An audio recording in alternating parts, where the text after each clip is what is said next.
Hello everybody, and welcome back to the Vegan Runner. Today we're going to be going through my foam rolling routine.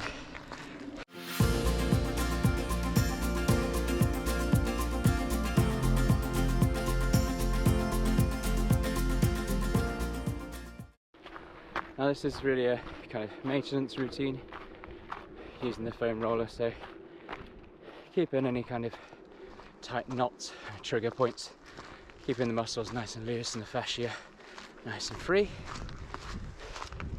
I tend to do this routine after most runs and then on my recovery days too, so maybe following a spin or a walk or something like that to warm the muscles up first. And then this routine takes about 5 to 10 minutes depending on what you find really. So some days you'll foam roll and you'll hit some tight spots that need a bit of extra work. Oh, I just saw a fox. Oh, I just missed it, sorry. It's amazing. Yeah, sometimes you'll find some tight spots that need some extra work. Some days everything will feel fine and loose, and it can only take up to 5 minutes or so on those days, but it's good for keeping the fascia nice and loose. So today I'm using this one, which I mentioned in my favourite recovery tools video recently. It's the Trigger Point grid foam roller, and I've had it for about 15 years, which is why it's looking a bit battered and yeah, it's seen better days, let's say, but it's a perfect roller, still really very good and functional, and my cats have been enjoying it too. They like to scratch it, but it survived my cats, which is pretty impressive. I don't normally do my foam rolling outside or on a tour, but it's such a beautiful day, and so when I get back from a run, what I tend to do is...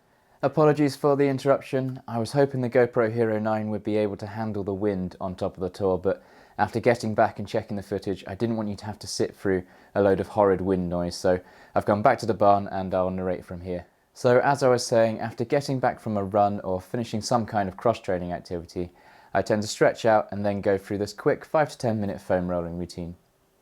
I tend to check in with the feet first, starting with a lacrosse ball or the foot log, and then moving on to using the foam roller.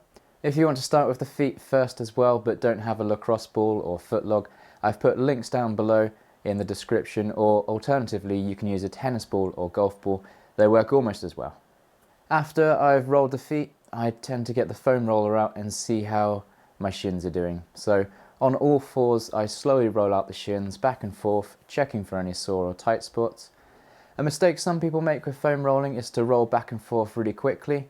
Now, most experts agree that rolling slowly, applying moderate pressure on trigger points or sore spots, boosts blood flow, improves the flexibility of the muscle and reduces delayed onset muscle soreness.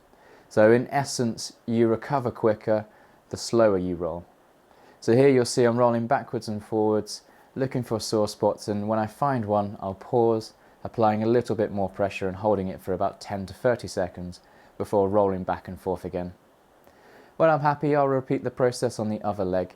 Now, when I filmed this, my shins felt great actually, so there were no sore spots, so I just rolled backwards and forwards a couple of times. Didn't feel anything, so I didn't have to hang around too long with my shins. Now, after I've rolled the shins, I flip it over and start to feel out my calves.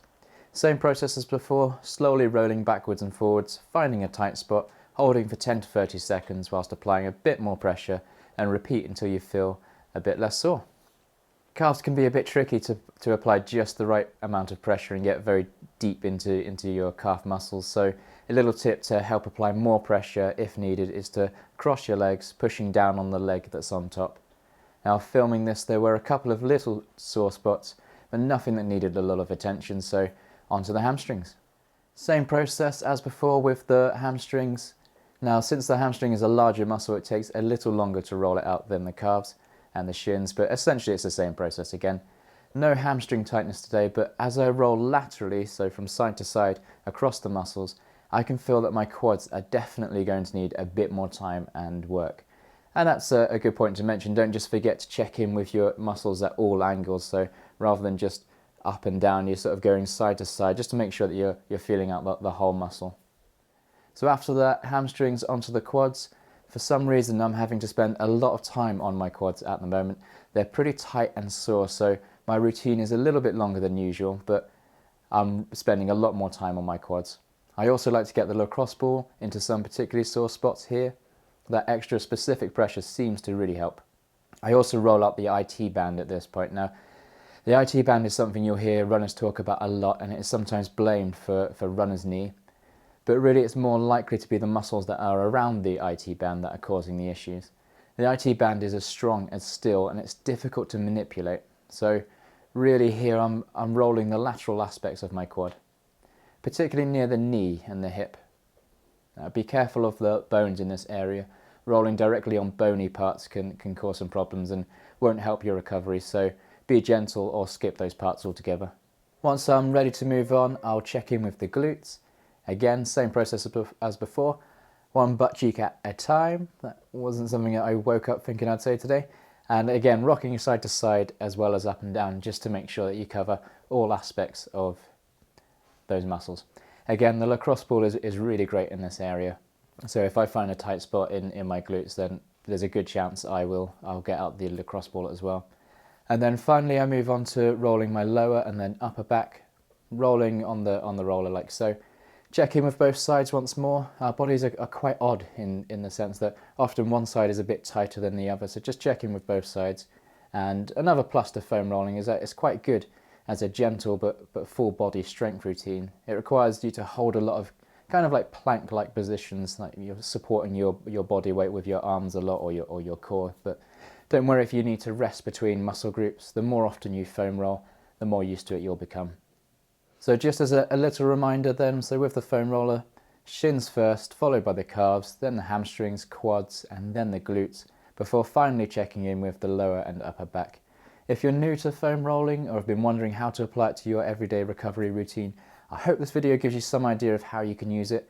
Give it a go and let me know how you get on. Thanks for watching, and until the next one, be the best you.